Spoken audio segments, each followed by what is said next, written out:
No. Unajua kusafiri, tunafanya rakimu mdogo bado. Kwa hiyo tunajaribu kubalance sometimes. Hatuwezi kuwa tunasafiri muda wote. Sasa mlikuwa unatengeneza uhusiano mzuri wa hizi nchi mbili kati yake wewe na wewe, na ninavyosikia nimepenyezewa kwamba huenda mama yake akawepo Tanzania wakafanya filamu, kwamba Jux amesaidia kwamba kuna collab za filamu zinaweza zikaja hapa Bongo. Iko sawa ama ni stories? Ni kweli. Ni kweli hicho kitu kipo na soon kitafanyika na kitashirikisha pia ma actor na ma actress wengine wakubwa kutoka Tanzania.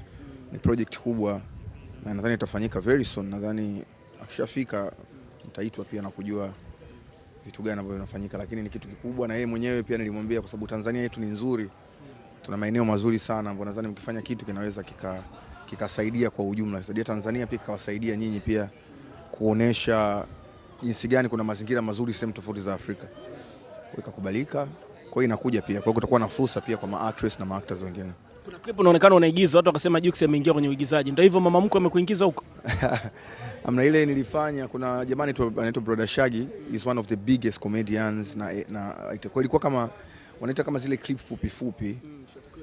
Kwa ni mtu wangu yule sana, akaniambia ana idea ambayo anataka ionekane hivi na hivi, nikaisoma idea sababu ni mtu ambaye ananisupport sana, supportiana. Nikamwambia why not, kwa nikafanya. Kwa hiyo siku zote watu wanakusupport inabidi na wewe pia uwasupport end of the day. Kwa hiyo ndio hivyo, lakini sio kwamba nilikuwa ndo kitu changu officially, by I'm the artist. Issue yote ambayo itatokea haina mazingira yoyote, we can always do something. Unaweza kaigiza siku moja? Of course, why not? Okay. Nimeona kuna baadhi ya mashabiki wako walihoji, Jux hizi nyimbo ametoa hivi karibuni, mbona kama kawalenga wa Nigeria? Sisi tushamzoea Jux wetu anatuimbia, anaimba nyimbo fulani hivi. Hiyo vipi? Kiukweli unajua ukishakuwa kuna position fulani na mazingira fulani, kwa sababu mimi nishapata fan base tofauti kidogo.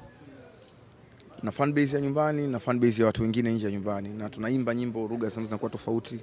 Sometimes inakuwa aina ya muziki, kuna aina ya muziki ambayo ni rahisi sana ukifanya hapa inakuwa vizuri sehemu nyingine, lakini kuna muda inabidi ubalance.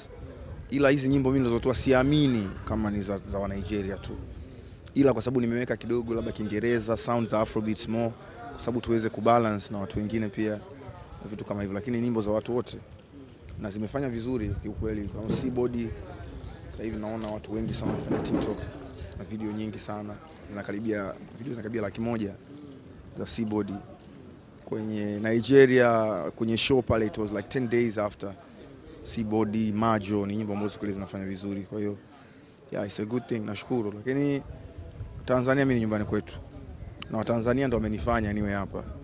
Kwa hiyo no matter what, siwezi nikasema eti kwamba nafanya muziki kwa sababu ya wa Nigeria. Mimi nafanya muziki kwa sababu ya Afrika kwa ujumla.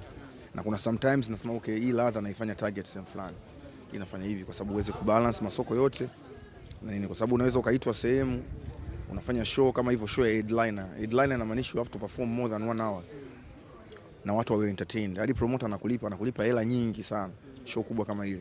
Inamaanisha lazima uwe na catalog ambayo mshabiki wako akija pale asiboreke kalipa kiingilio. So sometimes we need to balance na kuangalia muziki yote kwa muda gani inakuaje, lakini at the end of the day music is music. Tuzo mbili